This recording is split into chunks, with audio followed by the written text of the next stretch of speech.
How you doing, YouTube? Matt Massive Beer Reviews, back with a little bit of aged beer. A little bit of this piece in the form of Lost Abbey Brewing. It's their Gnoel Abbey. Yeah, I have never had this beer before. I was at a bottle shop today. I saw this. It is a couple years old. It is vintage 2019. This is 2021. Just about when this beer would probably be kind of sent off to the stores. So it's almost exactly 2 years old. It's a holiday brown ale from Lost Abbey. Listen. 2 years old and 8.5% Abbey Brown. I think that's right around wheelhouse for this. Anyway, what do they say about this beer in the back? It says, mischievous merrymakers, it must be tough to be a gnome. We feel bad for them. We really do. Every December, they get trotted out of the box and set on the shelf to remind us of a Christmas cheer. It's amazing that they can be so happy after spending almost a year in a box tucked away in the attic. But look at them. We're convinced they are ultimate party animals, an epitome of youthful exuberance trapped in a ridiculously impish body. It certainly doesn't seem like any of them have aged in over 400 years. In our houses, everyone giggles and smiles when the Christmas gnomes come out, so we thought it time to give them the Lost Abbey treatment. Hopefully, you open this bottle and share the season's greetings from us to you. Yeah, it's stamped on the back here, vintage 2019. Serve at 45.55. Cellar temp 45.55. This is probably closer to 55 than 45. I picked this up today. It's been in my fridge for a couple hours. Not my beer fridge, but my regular fridge. To get it to proper temp, that's the sound you want to hear. Not going to lie to you. Oh, it's like brownies, almost. There's like this big chocolate thing going on. Broke out the old Duvel snifter for this because that is proper glassware if there is any. You know, a lot of people ask me about the big round glass I use a lot for the IPAs.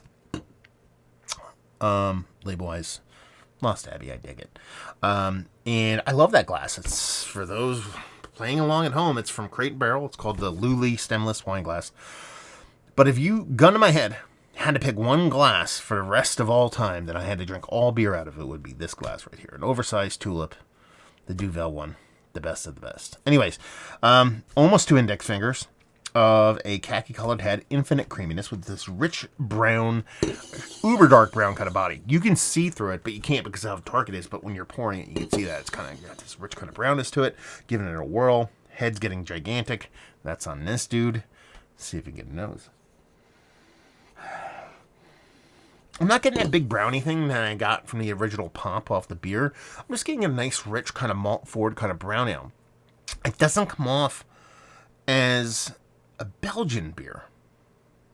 It's more malt-forward than that. I'm sure there's candied sugar in here. I'm sure it's just kind of like their version of a Christmas double. But it's giving me more of a kind of richer, more decadent kind of brown ale. I don't know if they used a Belgian yeast. Again, like I said, I assume they're going to be using one. We'll find out in the actual taste. But it's more, think about it like a roasted, malty kind of stout, but bring that down to brown ale levels. So you're getting a nice roasty, toasty kind of brown breadiness with this little bit of toasty roasted malt that isn't as big as you get with a rich, deep, dark kind of stout. And that's pretty much it. I'm not getting like wintry spices. I'm not getting a big kind of Belgian style kind of yeastiness on this. It's more just malt forward. Words are hard. Malt forward. It's my first beer, by the way. Well, technically, it's my second review. So it's my second beer, but I'm exhausted because I worked hard today. Hence, this beer is being popped. Anyway, I'm just going to dive in. Cheers.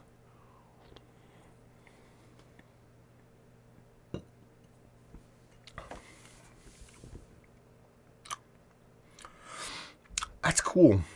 I'm not going to sit here and say I love this beer. I'll have to drink a little bit more to kind of really get into it. It's a little bit overcarbonated, but that in and of itself kind of makes it a little bit weird in a fun way.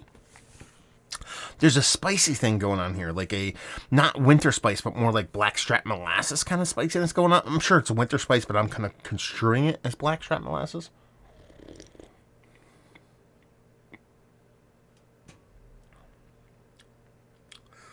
Yeah, that's fun. I don't think time has done this beer well. I don't think time has really done this beer awful. I think it's kind of neutral. I don't think it's ebb and flowed in a negative or positive way.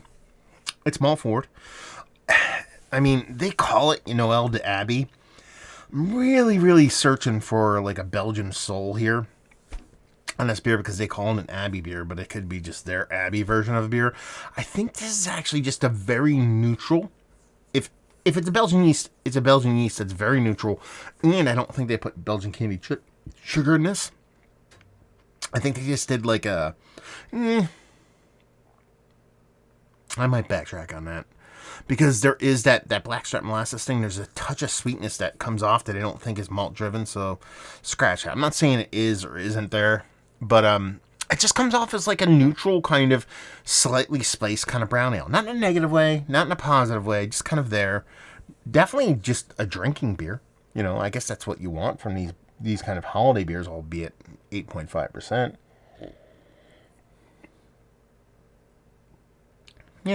Yeah, not bad, not amazing. Fun, tasty beer. I don't think age has done it dirty. It's a brown ale through and through.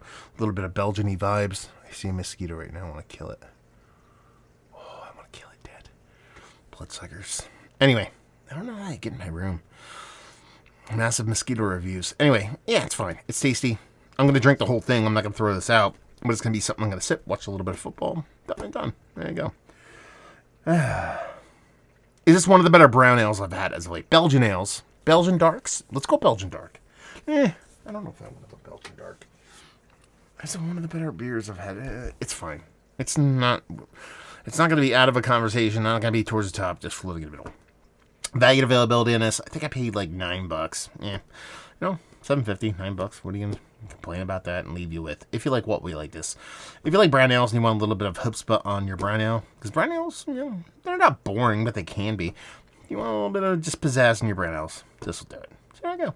Reviewing the books. Hopefully you guys enjoyed it. Down there if you want to talk about it. Let me know if you've had this one, please. Especially with a little bit of time on it. Massive Beers. Social media stuff. Beer Messy. Podcasting stuff. I can't see that goddamn mosquito now. It's probably eating me alive. Hopefully you guys enjoyed the review. Hopefully enjoying a little bit of Lost Abbey right now. Hopefully see you next time. Cheers.